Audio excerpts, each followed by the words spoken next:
नमस्कार, स्वागत है आपका न्यूज प्लस पे। मैं हूं आरशी। डिफेंस मिनिस्टर राजनाथ सिंह ने पंचकूला में अन्नपूर्णा उत्सव के आयोजन में अपने संबोधन में कहा कि देश अपनी आजादी का अमृत महोत्सव मना रहा है और शताब्दी वर्ष के लिए नए संकल्प ले रहा है। आइए देखते हैं और क्या कुछ कहा राजनाथ सिंह ने। राज्य स्तर पर राज्य सरकार के माध्यम से कई योजनाएं प्रारंभ की ताकि कोविड से जो लोग प्रभावित हुए हैं उनको किसी भी प्रकार की कठिनाई का सामना न करना पड़े।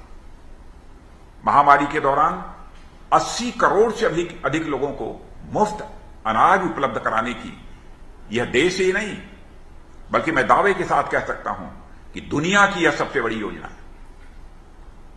कम संसाधनों के बावजूद कोविड महामारी का संतुलित प्रबंधन और जनता के लिए इतनी विशाल अन्न योजना आज लोगों के लिए एक रिसर्च का विषय बन गया है।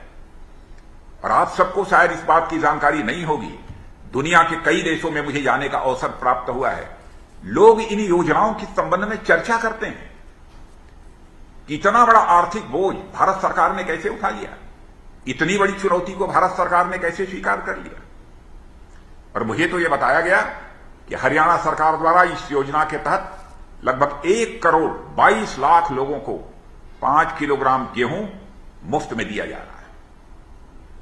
साथ ही यह जानकर मुझे और भी खुशी हुई कि पिछले वर्ष शुरू की गई इस योजना को बढ़ाकर अब दिवाली और छठ पर्व यानी पूरे नवंबर महीने तक कर दिया गया है। अफगानिस्तान की मौजूदा स्थिति का असर अब उसके पड़ोसी मुल्कों पर पड़ने लगा है। भारत ने कहा कि तालिबान ने उसके साथ सीमा पार व्यापार बंद कर दिए हैं। आमतौर पर दोनों मुल्कों के बीच मालवाहक कार्य चालू था, पर अभी सारे के सारे रास्ते तालिबान ने बंद कर दिए हैं और भारत और अफगानिस्तान के बीच का आयात और निर्यात का सारा काम ठप पड़ा हुआ है। फिलहाल तालिबान के पाकिस्तान की तरफ जाने वाले सभी मालवाहक गाड़ियों को रोक दिया है। अफगानिस्तान में मौजूदा तालिबान की स्थिति में federation of Indian export organisation ने कहा कि गाड़ियों की आवाजाही अब रोक दी गई है, जिस कारण लाखों डॉलर के सामान का आयात और निर्यात रुक गया।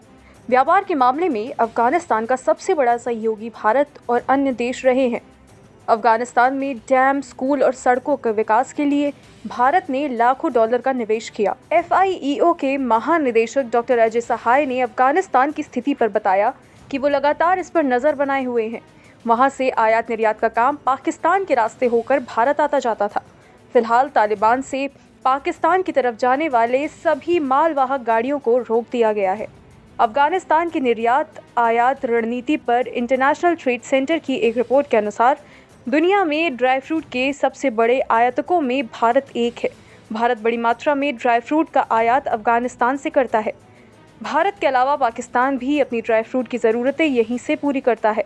बादाम, किशमिश, पिस्ता, अंजीर निर्यात के मामले में भारत अफगानिस्तान का सबसे बड़ा खरीदार है। Special desk, news plus. आज के लिए बस इतना ही, पर लगातार बने रहिए न्यूज़ प्लस के साथ और सब्सक्राइब कीजिए न्यूज़ प्लस 24/7। नमस्कार। ताजा तरीन खबरों को जानने के लिए देखते रहिए न्यूज़ प्लस 24/7 चैनल को सब्सक्राइब करें।